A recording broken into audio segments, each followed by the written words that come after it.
Ada rasa ringan, penat atau bagaimana?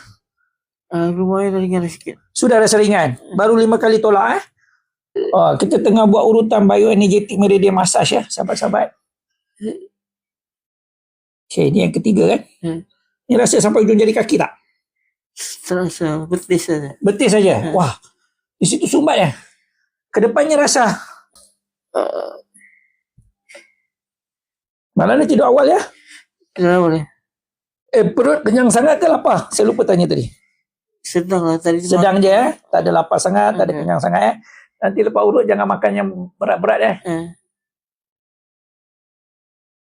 Yang keempat. Banyak ni tadi sakit pinggang kan?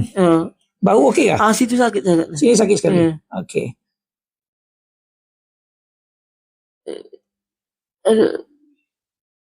Yang keempat ya. Okey, yang kelima. Boleh selesai? Saya buat macam ni laju sikit.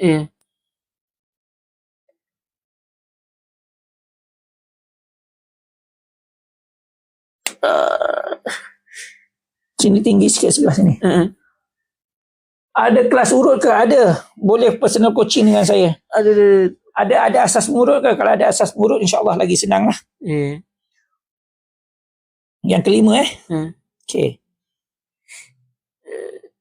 Okey, gimana rasanya? Ada rasa ringan, penat atau bagaimana? Lumayan ringan sikit. Sudah rasa ringan. Baru 5 kali tolak Saya buat